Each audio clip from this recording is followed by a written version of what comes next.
Hello everybody, this is Subham Srivastava here. Welcome to my YouTube channel SBM Civil Online. First of all, आज का जो discussion है हमारा grade of concrete. इसके पहले video में हमने अभी तक कंक्रीट क्या होता है इसके बारे में नॉलेज गेन कर लिया है। कंक्रीट में डिज़ाइन, कंक्रीट में मिक्सिंग क्या इम्पॉर्टेंस होता है, जो रेशियो लेना है हमें कंक्रीट के डिफरेंट इंग्रेडिएंट्स के बीच, उनका क्या इंपॉर्टेंट होता है वो हमने डिस्कस कर लिया। कंक्रीट मिक्स को दो पार्ट्स में डिवाइड कर लिया है, डिज़ाइन मिक्स और नॉमिनल मिक्स। उसके बाद जब हम डिज़ाइन मिक्स और नॉमिनल मिक्स हमने पढ़ा तो वहाँ हमको समझ में आया कि अब हमको ग्रेड ऑफ कंक्रीट पढ़ना चाहिए, क्योंकि वहाँ पे नॉमिनल मिक्स में बोला गया कि M5 से लेके M20 ग्रेड ऑफ कंक्रीट तक के लिए हम प्रेफर कर सकते हैं nominal mix. Design mix M20 से लेके M100 ग्रेड ऑफ कंक्रीट तक प्रेफर कर सकते हैं। इसके बाद जो हमारा स्कोप होगा सब्जेक्ट में, वो हमको पढ़ना होगा grade of concrete. Grade of concrete या किस तरीके से नापा जाता है, ग्रेड ऑफ कंक्रीट होता क्या है, उसके बारे में आज मैं इस वीडियो में बताने वाला हूं। अगर आपने अभी तक चैनल सब्सक्राइब नहीं किया तो मेरा चैनल सब्सक्राइब कर दें, बेल आइकन प्रेस कर दें और अपने फ्रेंड्स के बीच शेयर कर दें। सो गाइस, स्टार्ट करते हैं आज का video. Grade of concrete. Grade of concrete किस तरीके से निकाला जाता है उसके बारे में बेसिक आइडिया मैं कुछ आपको इस तरीके से देता हूं। जैसे आप घर में चावल पकाते हैं तो सबसे पहले चावल का एक दिन का जब चावल पक जाता है उसका एनालिसिस करते हैं कि चावल पक गया है या नहीं। सेम इसी तरीके से हमें ग्रेड ऑफ कंक्रीट पढ़ना है। तो ग्रेड ऑफ कंक्रीट पढ़ने के लिए सबसे पहले हमको मालूम होना चाहिए कि कंक्रीट की कितनी मजबूती है। ग्रेड ऑफ कंक्रीट की मजबूती को ही रिप्रेजेंट कर रहा होता है। और कंक्रीट की मजबूती हम कुछ इस तरीके से निकालते हैं। हम एक सैंपल बनाते हैं 150 mm into 150 mm into 150 mm का। ये एक क्यूब होता है। इस क्यूब को टेस्ट करते हैं और उसके बाद जो इसकी मजबूती होती है उस मजबूती पर डिपेंड करता है ग्रेड ऑफ कंक्रीट। अगर ग्रेड ऑफ कंक्रीट की बात करें तो grade of concrete M with fix value ऐसे कुछ रिप्रेजेंट किया जाता है। जैसे एग्जांपल के तौर पे मैंने M20 लिखा है, यहाँ पे लिखा गया है M20, जहाँ M रिप्रेजेंट कर रहा होता है मिक्स को। किस चीज़ के मिक्स को? Cement, sand, coarse aggregate, water admixture. M represent कर रहा होता है मिक्स ये cement, sand, coarse aggregate, water और एड मिक्सर। 20 जो वैल्यू होती है ये रिप्रेजेंट कर रहा होता है characteristic compressive strength of cube. Characteristic compressive strength of cube, ना कि सिर्फ कंप्रेसिव स्ट्रेंथ ऑफ क्यूब। इस टर्म को ध्यान रखिएगा कि यहाँ 20 जो सर्टेन वैल्यू दी गई है ये रिप्रेजेंट कर रहा होता है characteristic compressive strength of cube. कौन सा क्यूब? वो वाला क्यूब जिसकी size 150 mm into 150 mm into 150 mm कुछ इस तरीके से होगा और जिसका एज होगा 28 डेज। मतलब 28 दिनों के बाद उस क्यूब का कितना कंप्रेसिव स्ट्रेंथ होगा उस कंक्रीट क्यूब का, वो यहाँ पे रिप्रेजेंट किया गया है। यहाँ पे मैं आपको क्लियर बता दूँ कि कंक्रीट के कंप्रेसिव स्ट्रेंथ और क्यूब के कंप्रेसिव स्ट्रेंथ में डिफरेंस होता है। दोनों अलग अलग होते हैं। कंक्रीट का कंप्रेसिव स्ट्रेंथ अलग होता है और क्यूब का कंप्रेसिव स्ट्रेंथ अलग होता है। क्यूब के कंप्रेसिव स्ट्रेंथ की हेल्प से हम कंक्रीट का कंप्रेसिव स्ट्रेंथ निकालते हैं। जैसे पूरा चावल का एक दाना मतलब पूरी कंक्रीट में एक क्यूब जो है उसे चावल का एक दाना, ऐसे आप रिलेट करके चलिएगा। सो हमें समझ में आता है कि जो 20 है characteristic compressive strength of cube है, जिसकी dimension 150 mm into 150 mm into 150 mm है, जो 28 दिन पहले कॉस्ट की गई होती है।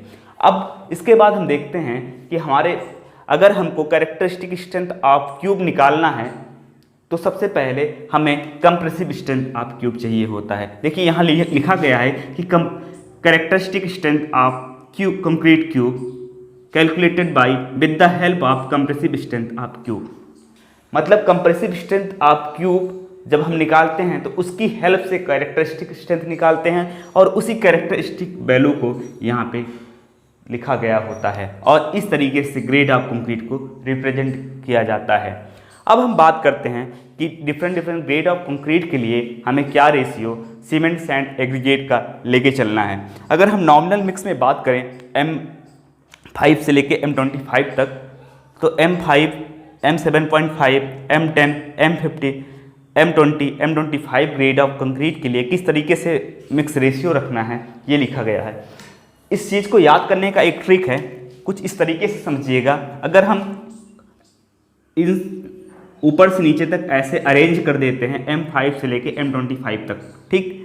उसके बाद मुझे करना क्या है, मुझे यहाँ 1 1 1 1 1 1 लिखना है, ठीक है। मैं याद करने का ट्रिक बता रहा हूँ। फिर उसके बाद उल्टे साइड से यहाँ से 1 1 1 आपने यहाँ से यहाँ तक लिख दिया, ठीक है, पहले कॉलम में। दूसरे कॉलम में यहाँ पे 1 लिखना है, इसको छोड़ देना है, फिर 2 लिखना है, फिर 3 लिखना है, फिर 4 लिखना है, फिर 5 लिखना है। जो आपने छोड़ा था वहाँ पे 1.5 फिल कर देना, ठीक है। इतना क्लियर हो चुका। अब मुझे तीसरा रेशियो किस तरीके से डिफाइन करना होगा। तीसरा रेशियो जो होगा ये इसका 2 टाइम्स होगा, ये इसका 2 टाइम्स होगा, ये इसका 2 टाइम्स होगा।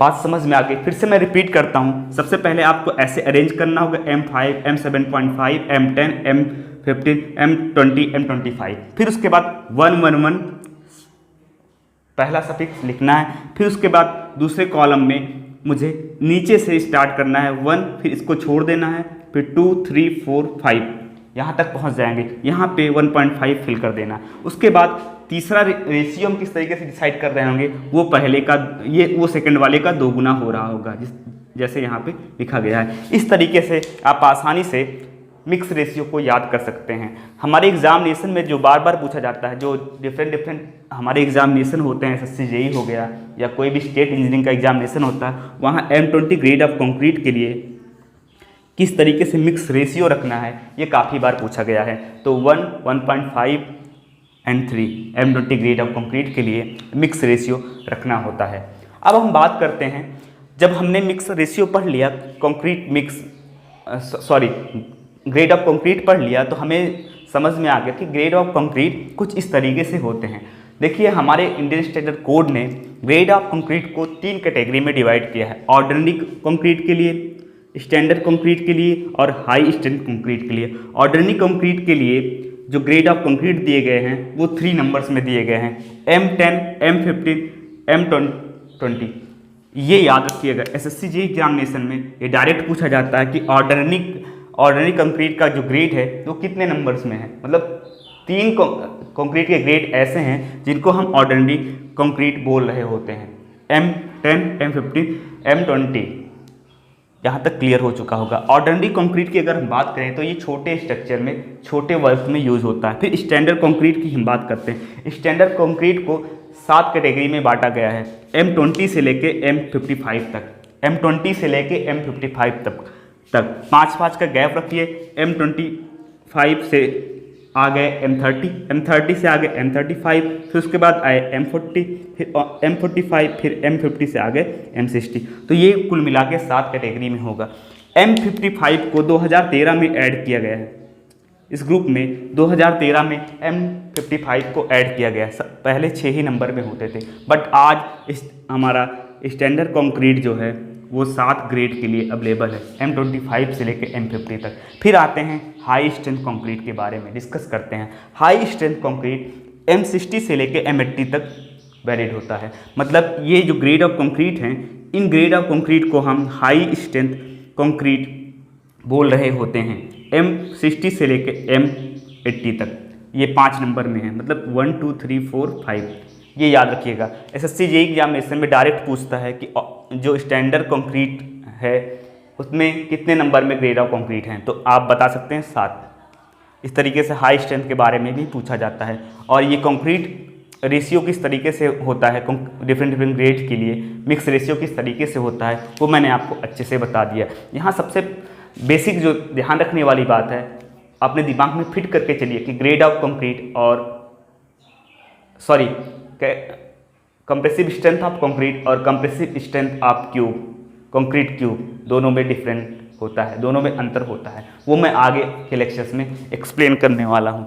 अब हम स्टार्ट करते हैं किस तरीके से हमारा कंप्रेसिव स्ट्रेंथ निकाला जाता है, क्योंकि अगर ग्रेड ऑफ कंक्रीट मुझे जानना है तो उसके लिए कंप्रेसिव स्ट्रेंथ जानना पड़ेगा। और कंप्रेसिव स्ट्रेंथ जानने के बाद मुझे कैरेक्टरिस्टिक स्ट्रेंथ किस तरीके से निकाला जाता है उसके बारे में डिस्कस करना होगा।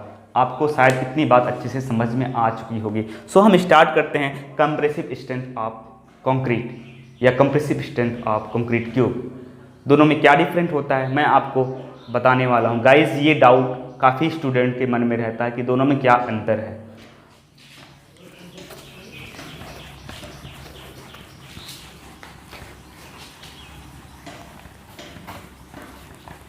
सो स्टार्ट करते हैं हम compressive strength of concrete cube.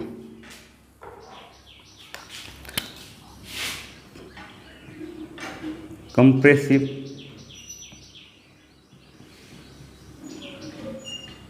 Strength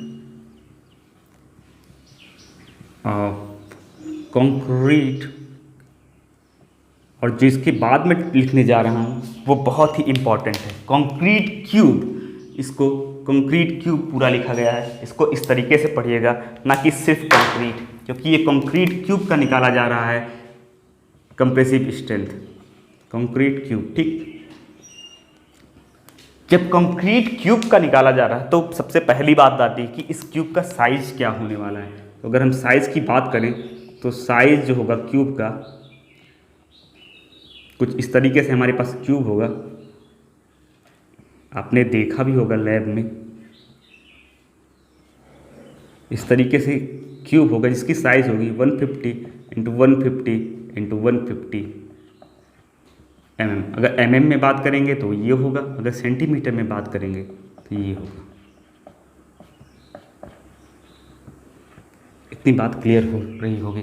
अब इस कंक्रीट क्यूब को किस तरीके से कास्ट करना है उसके बारे में हम डिस्कस करते हैं। देखिए यहाँ पे मेरे पास मान के चलते हैं ये कंक्रीट का पेस्ट था, ये कंक्रीट पेस्ट था। इस क्यूब को बनाने के लिए मेरे पास एक मोल्ड होता है जिसकी size 150 mm into 150 mm into 150 mm ही होती है, थोड़ी सी ज़्यादा होती है, बट मैं अंदर के जो क्यूब के अंदर की फेस होगी उनकी साइज़ बता रहा हूँ। अब मैं क्या करता हूँ, इस कंक्रीट पेस्ट को इस क्यूब में फिल कर देता हूँ। बेल मिक्स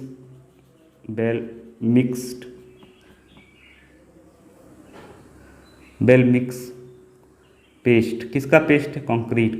कंक्रीट का बेल मिक्स पेस्ट है। इसे 3 लेयर्स में भर रहे होंगे, 3 लेयर्स। इन 3 लेयर्स में हम इसको भर देंगे। समझ में आ रहा होगा। ये हो गया फर्स्ट लेयर, ये हो गया हमारा सेकंड लेयर, और ये हो गया हमारा थर्ड लेयर। 3 लेयर में भरते हैं, 1 बाय 1 एक लेयर को हम भर रहे होते हैं। और यहाँ पे हमारे पास एक टेम्परिंग रॉड होता है, बुल नोज टेम्परिंग रॉड होता है, जिसकी डाया होती है 25 mm। इस रॉड से हर एक लेयर में 25 ब्लोज लगा रहे होते हैं, 25 ब्लोज लगा रहे होते हैं। हम ऐसा क्यों कर रहे हैं? जैसे मैंने पहला लेयर भर दिया, पहला लेयर कंक्रीट भरा, ठीक है। उसके बाद मैं करूँगा क्या कि इस रॉड से 25 बार यहाँ पे टेम्परिंग करूँगा, जिससे इस कंक्रीट के जो वाइड्स होंगे वो रिड्यूस हो जाएँ, इस कंक्रीट में जो एयर बबल होगा वो हट जाए। फिर उसके बाद दूसरा लेयर भरूंगा, फिर उसके बाद 25 ब्लोस मारूंगा, फिर तीसरा लेयर भरूंगा, फिर 25 ब्लोस मारूंगा। अब मैंने इस मोल्ड में कंक्रीट को फिल कर दिया। कंक्रीट को इस मोल्ड में फिल करने के बाद मैं इस मोल्ड को 24 आवर्स के लिए छोड़ दूंगा, 24 आवर्स के लिए छोड़ दूंगा। 24 आवर्स के बाद मैं इसका करूंगा रिमोल्डिंग, मतलब इस मोल्ड में से मैं अपने कंक्रीट को निकाल लूँगा, कंक्रीट का जो क्यूब होगा उसको निकाल लूँगा, और कुछ इस तरीके से मुझे कंक्रीट का क्यूब मिल रहा होगा।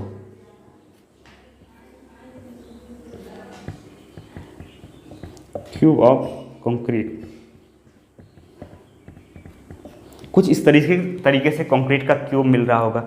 अब मैं क्या करूँगा, इस कंक्रीट क्यूब को मैं क्यूरिंग के लिए रख दूँगा। मैं 28 दिन लगातार इसमें क्यूरिंग मतलब वाटर प्रोवाइड करूँगा। वाटर प्रोवाइड करने से होगा क्या कि वाटर, आप जानते हैं वाटर और सीमेंट मिलकर रिएक्शन स्टार्ट करते हैं और हीट निकलती रहती है, धीरे धीरे हीट निकलती रहती है। अगर हम कुछ इस तरीके से समझते हैं, सीमेंट हो गया और ये वाटर हो गया, ये मिलके रिएक्शन स्टार्ट करते हैं, ठीक है। यहाँ पर रिएक्शन हो रहा होगा, ठीक है, और हीट लगातार निकलती रहती है। मतलब ये वाटर धीरे धीरे कंज्यूम हो रहा है और कन्वर्ट हो रहा है हीट में। तो यहाँ पे इस पेस्ट में हमेशा वाटर की रिक्वायरमेंट बनी हुई होती है। जैसे अगर मान लीजिए 1 लीटर मैंने वाटर इनिशियल में डाला था, अब क्या हुआ 7 दिन बाद ये 1 लीटर वाटर पूरी तरीके से हीट में कन्वर्ट हो चुका है। और 28 दिन तक हमारा कंक्रीट, 28 दिन के लिए क्वेरिंग इसलिए कर रहे हैं क्योंकि 28 दिन तक हमारा कंक्रीट अपना स्ट्रेंथ गेन कर रहा होता है, अपनी मजबूती पा रहा होता है, इसलिए 28 दिन तक क्वेरिंग करना है। अब 7 दिन में एक एग्जांपल लेके चल रहा हूँ, मान लीजिए 6 ही दिन में मेरा कंक्रीट जो है इस 1 लीटर पानी को कंज्यूम कर चुका है, तो इस कंक्रीट को आगे रिएक्शन स्टार्ट करने के लिए, रिएक्शन जब होता है तो स्ट्रेंथ मिलती है, रिएक्शन या स्ट्रेंथ गेन करने के लिए वाटर की रिक्वायरमेंट होगी। अब इस वाटर की रिक्वायरमेंट को फुलफिल करने के लिए मुझे इस कंक्रीट में या लगातार क्वेरिंग मतलब वाटर अप्लाई करना होगा। सो आपको शायद बहुत शॉर्ट में क्वेरिंग का कॉन्सेप्ट समझ में आ चुका होगा। अब 28 दिन के बाद मैं क्या करता हूँ, क्वेरिंग करने के बाद मैं इस कंक्रीट के सैंपल को निकाल लेता हूँ, सॉरी सैंपल नहीं, स्पेसिमन को निकाल लेता हूँ, ठीक है। निकालने के बाद क्या करता हूँ, मैं लैब में ले जाकर टेस्ट करता हूँ इस कंक्रीट के सैंपल सॉरी स्पेसिमन को मैं टेस्ट करता हूँ 28 दिनों के बाद। यहाँ पे मैं एक चीज़ और बता दूँ, हम क्वेरिंग 28 दिन के लिए कर रहे हैं, बट हमारे जो सैंपल होते हैं वो 7 दिन और 28 दिन दोनों पर चेक किए जाते हैं। कितने नंबर मिनिमम कितने हमको कंक्रीट स्पेसिमेन बनाने हैं उसके बारे में मैं डिस्कस करता हूँ। यहाँ तक आपको शायद बहुत शॉर्ट में समझ में आ चुका होगा। जो प्रोसेस है मैंने पिक्चर के फॉर्म में दिखाने की कोशिश की है। अगर कोई पूछे कि मिनिमम कितने हमको कंक्रीट के क्यूब बनाने हैं, मिनिमम क्यूब रिक्वायर्ड, तो मिनिमम क्यूब हमें 6 बनाने होते हैं, 6 क्यूब बनाने होते हैं मिनिमम। अब इस 6 क्यूब में से 3 क्यूब ऐसे होते हैं, 3 cube tested eight 7th day. 3 cube ऐसे होंगे जिनका 7वें दिन पर टेस्ट करेंगे, और 3 क्यूब ऐसे होंगे जो टेस्ट करेंगे हम 28वें दिन पे। समझ में आ चुका होगा। हम ऐसा क्यों कर रहे हैं, क्योंकि हम 7वें दिन पर टेस्ट क्यों कर रहे हैं, बट जबकि हमको मालूम है कि 28 दिन के बाद ही कंक्रीट हमारा 99% स्ट्रेंथ गेन कर पाएगा, स्ट्रेंथ अचीव होगा। ऐसा हम क्यों कर रहे हैं, क्योंकि हमें मालूम करना होता है कि जो हमने कंक्रीट का क्यूब बना रखा है उस क्यूब में rate of gain of strength कैसे है, वो अच्छे तरीके से स्ट्रेंथ गेन कर पा रहा है या स्ट्रेंथ गेन नहीं कर पा रहा है। तो 7वें दिन पे जो स्ट्रेंथ आता है वो 65 to 70% आता है 28वें दिन के स्ट्रेंथ का। तो आपको समझ में आ चुका है कि मिनिमम हमें 6 क्यूब टेस्ट करने हैं। ये क्वेश्चन भी कई बार पूछा गया है। अब मैं आता हूँ कि किस तरीके से टेस्टिंग लैब में हो रहा होगा, इन क्यूब का किस तरीके से टेस्टिंग हो रहा होगा। जो ये क्यूब हमने बनाया है, इस क्यूब को हम टेस्ट करते हैं uniaxial compression testing machine में। कहाँ पे टेस्ट करते हैं, मैं यहाँ पे लिख देता हूँ, uniaxial compression testing machine. Uniaxial compression testing machine में हम इसका टेस्ट कर रहे होते हैं। अब किस तरीके से टेस्ट कर रहे होते हैं उसके बारे में बताता हूँ। Uniaxial compression testing machine आपने लैब में देखा होगा, अगर नहीं देखा होगा तो आप गूगल करके देख सकते हैं या यूट्यूब पे वीडियो सर्च करके देख सकते हैं। Uniaxial compression testing machine में 2 प्लेट्स लगे होते हैं।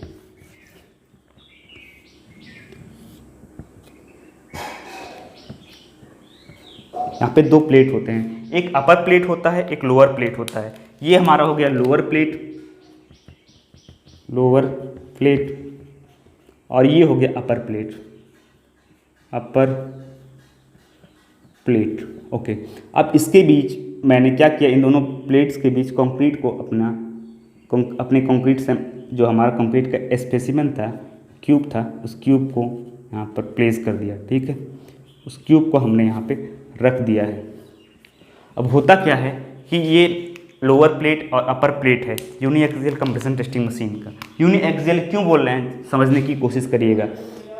हम क्या करते हैं कि इस तरीके से इस क्यूब पर कंप्रेसिव